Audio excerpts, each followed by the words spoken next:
શ્રી ગુરુદેવ દત્ત કૃષ્ણમ વંદે જગદગુરુ. જગદગુરુની માયા બરાબર હવે ગ્રીપ લીધી છે આખા વિશ્વને. ભારત જ બાકી હતું, તેને પણ વિશ્વયુદ્ધના દરવાજા પર લાવીને મૂકી દીધું છે. વિશ્વમાં પરિવર્તન હોય તે પણ યુગ પરિવર્તન હોય. એમાં જો વિશ્વગુરુની ભૂમિકા નહીં હોય તો એ શક્ય છે? સમજો, આખું વિશ્વ જ ભારત છે. સનાતન ધર્મ વધે તેમાં આખું વિશ્વ ભારત થઈ જાય, એટલે કે સનાતની થઈ જાય. અને સનાતન ધર્મનો પ્રભાવ ઘટે એટલે આપણામાંથી આ બધા જુદા જુદા ખંડ પડે. પાકિસ્તાન, બાંગ્લાદેશ, ચાઇના, યુરોપ, સમજી ગયા, મિડલ ઇસ્ટ. મૂળા બ્રહ્માંડમાં એક જ ધર્મ છે, સનાતન. સનાતન વધે તેમ ભારતની સીમાઓ વધે. હવે સનાતન વધશે એટલે મિડલ ઇસ્ટથી લઈને નીચે મ્યાનમાર સુધી બધે જ સનાતન સનાતન સનાતન. કેસરીઓ કેસરીઓ કેસરીઓ. એ ધજામાં શંખ પણ હશે, ગદા પણ હશે, સ્વસ્તિક પણ હશે. એ ધજા એવી લહેરાવાની છે. તો વિશ્વમાં યુગ પરિવર્તન હોય અને કૃષ્ણ જ જો જગદગુરુ હોય અને ભારત જ વિશ્વગુરુ છે, તો ત્રીજા વિશ્વયુદ્ધમાં ભારત નહીં આવે ત્યાં સુધી તો યુગ પરિવર્તન કેવી રીતના થાય વાલા? સમજાય કે નહીં સમજાય? હવે સમજાયું તને. વિશ્વમાં યુગ પરિવર્તન હોય ને વિશ્વ જ સનાતન ધર્મ હોય, સનાતન જ વિશ્વ હોય અને એ વિશ્વમાં યુગ પરિવર્તન હોય અને જગદગુરુ શ્રી કૃષ્ણ હોય અને ભારત જ વિશ્વગુરુ હોય, તો વર્લ્ડ વોર થાય તેમાં ભારત ઇન્વોલ્વ નહીં થાય એવું બને ભાઈ? ભારત વગર આ ચેન્જીસ શક્ય જ નથી. એ કાર્ય અધૂરી છે. મહાભારતમાં કૃષ્ણ, અર્જુન, સહદેવ બધાની ભૂમિકા નહીં હોય તો મહાભારત પૂરું જ નહીં થાય. સમજ્યા? રામ નહીં હોય તો રાવણનો અંત નહીં આવે, કૃષ્ણ નહીં હોય તો કંસનો અંત નહીં આવે. એમ આ ભારત નહીં હોય તો આ વિશ્વમાંથી અધર્મનો અંત જ ના આવે. એટલે ભારત વિશ્વગુરુ જગદગુરુની ભૂમિકા હવે વિશ્વયુદ્ધના દરવાજા પર આવીને ઊભી રહી ગઈ છે. હવે એક જે આખી ઘટના છે, મેં કીધું કહ્યું છે ને તમને કે પાકિસ્તાનને આમ ચીરી નાખશે, ટુકડે ટુકડા કરી નાખશે. વચ્ચે ચીન માથું મારે તો એના પર માથા વળી દેવામાં આવશે. તુર્કી આવશે, સમજી ગયા? ખાલી આ 25 મિનિટની ઘટનામાં તો પાકિસ્તાનને પેશાબ થઈ ગયો. ખુરશી પરથી હલી નહીં શકતા, હે ને? એક દિવસ વોર કરે ને ભારત, બધું પૂરું થઈ જાય 4-5 કલાકમાં. પણ લાંબુ ખેંચા હે. કેમ? કારણ કે મહાભારતની જેટલી મોટી સેના થાય, કૌરવોની જેટલી મોટી સેના થાય એટલો જ વિનાશ થાય ને. આપણે તો હવે વિનાશ કરવાનો છે અધર્મીનો. એટલે પાકિસ્તાન સાથે બાંગ્લાદેશ જોડાય, આ બધા જુદા જુદા આતંકવાદીઓ જોડાય, આખા વિશ્વના જોડાય. એવી માનસિકતા રાખનાર તુર્કી જોડાય, ચાઇના જોડાય, બીજા ઇસ્લામિક દેશો જોડાય. બસ એ મહાભારત લાખોની સેના. આ બાજુ આપણી પાંડવોની સેના. બસ જોયા જા. દાંત તને ઉંગલી મૂકી દેવા કે સારું ભારત આવું ખતરનાક છે. કહ્યું જ છે મેં તમને, ચીરી કાઢશે.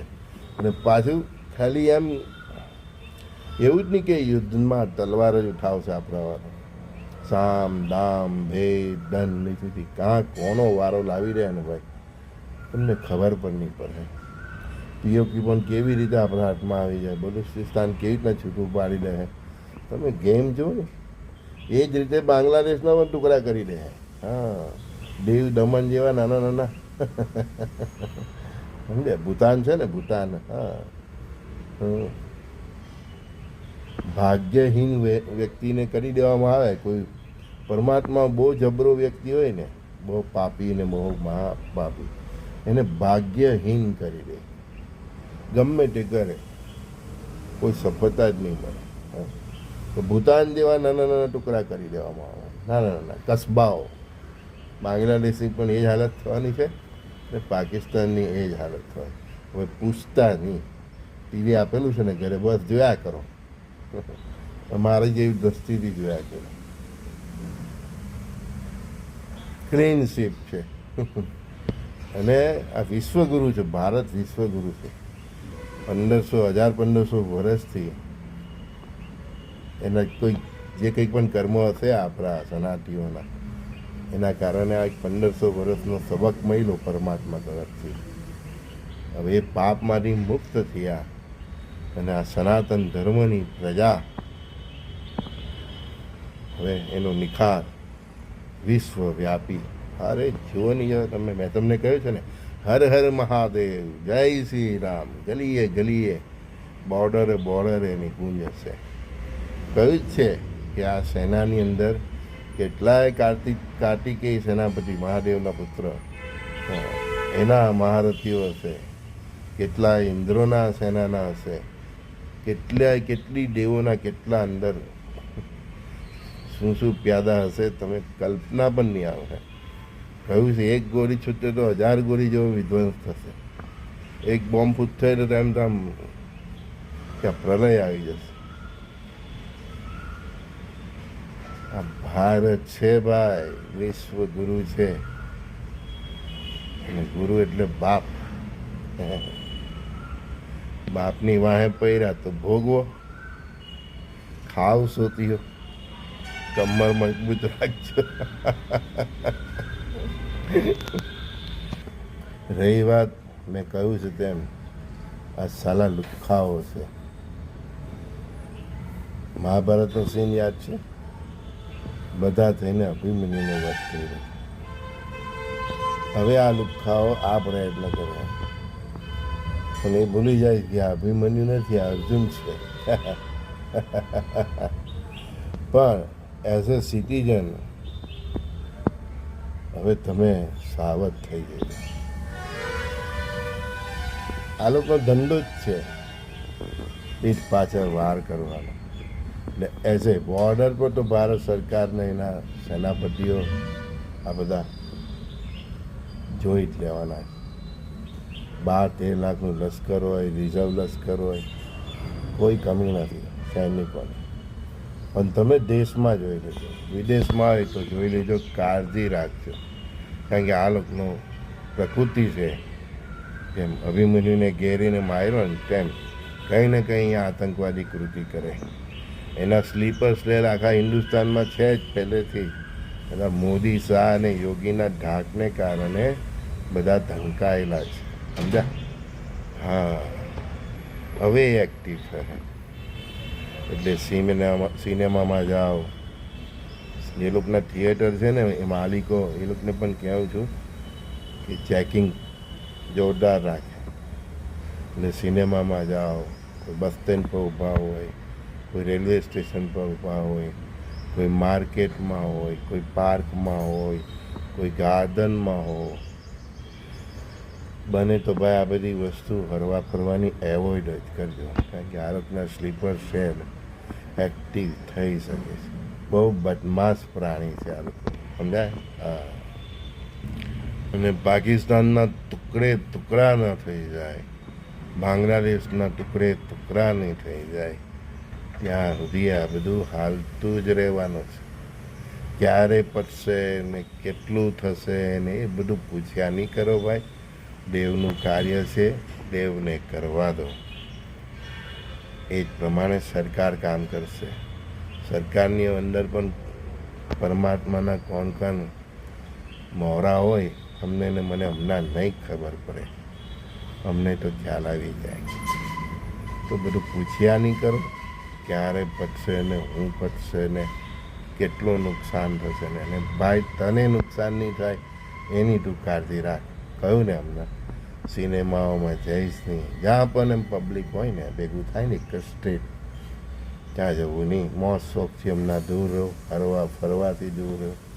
આ લોકોના સ્લીપર છે કેવલ ભારતમાં નહીં આખી દુનિયામાં છે. એને તમે આતંકવાદી પણ કહી શકો. તમારી હાથે જ ઊભો હોય, પેટ પર બધા બોમ્બ લગાવીને પોતાને ઉડાવી દે, તમારી હાથે બીજા 400 500 700 એ બધાને સહાય કરી દે.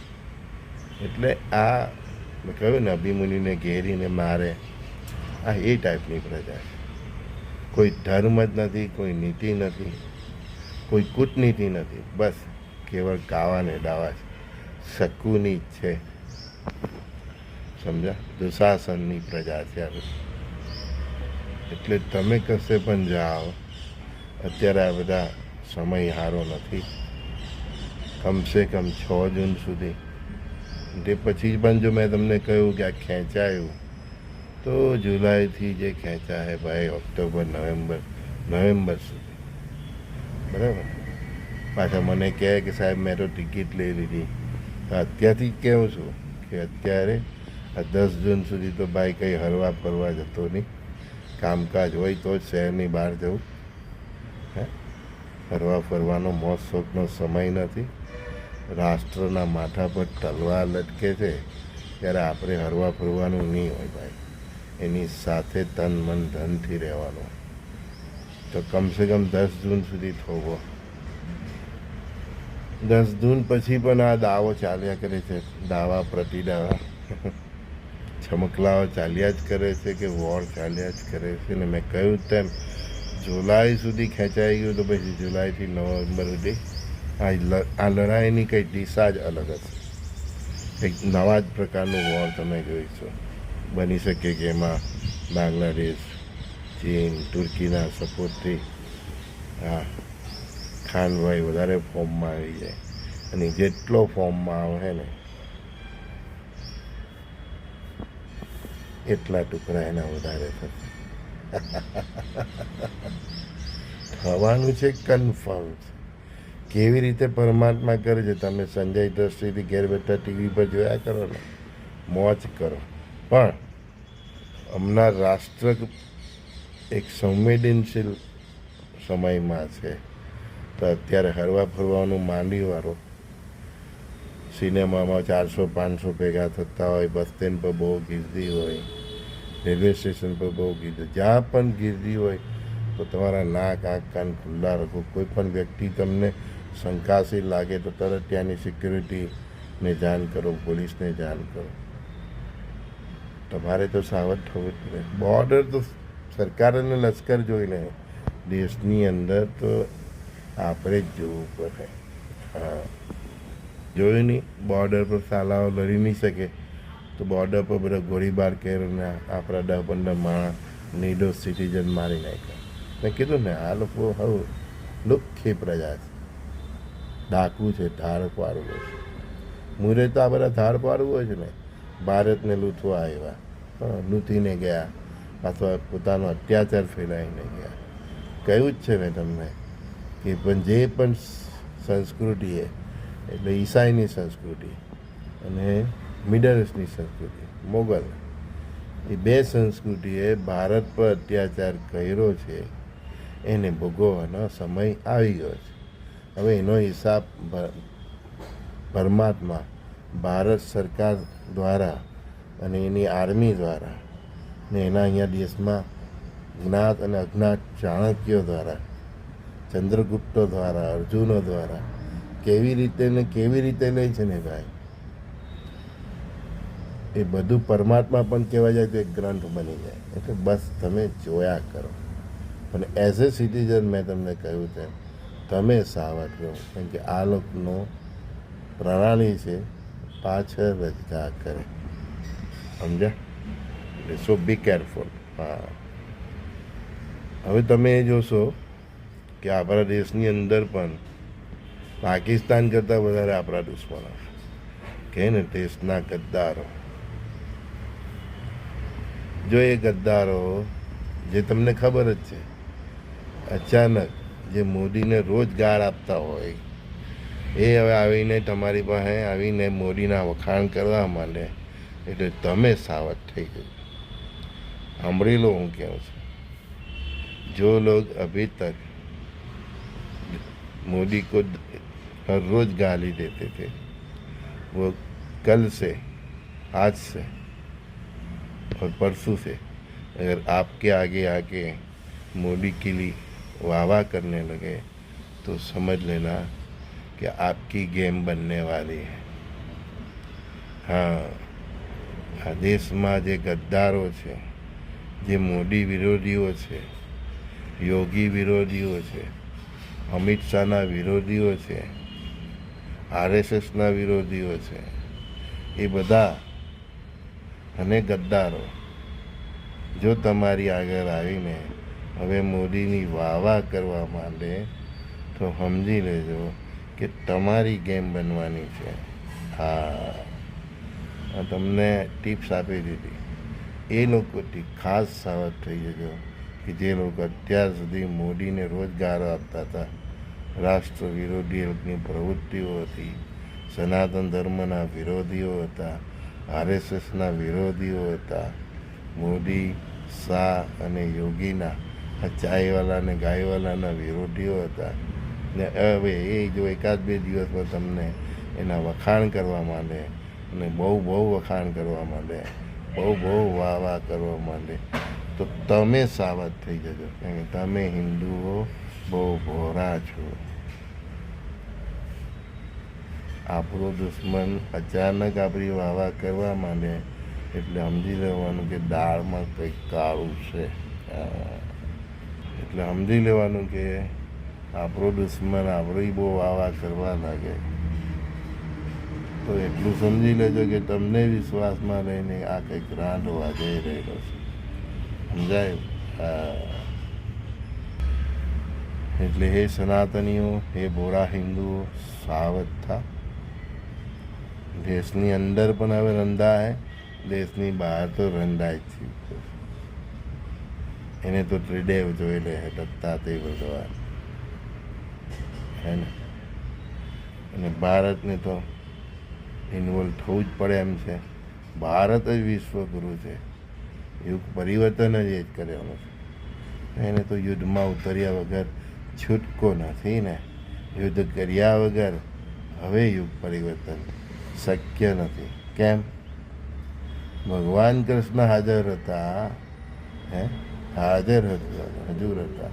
એની ગીતા જેવી વાણી સાંભળીને કોઈ નહીં સુધરા. મર્યાદા પુરુષોત્તમ રામની વાણી સાંભળીને કોઈ નહીં સુધરા. તો આ સુધરવાના છે? યુગ પરિવર્તન હંમેશા એક મહાયુદ્ધ કરે તે પણ કોણ ભારત કરે ત્યારે જ આવે. સમજાય? હા, તો ડરો નહીં, ગભરાવો નહીં કે ભારત હવે યુદ્ધમાં પહોંચશે તો આપણી ઇકોનોમીનું શું થાય. આ શેર બજાર છે ને એ નબળા હૃદયનું છે. એ શેર બજાર પ્રાણી એવું છે જેનું હૃદય બહુ નબળું હોય છે.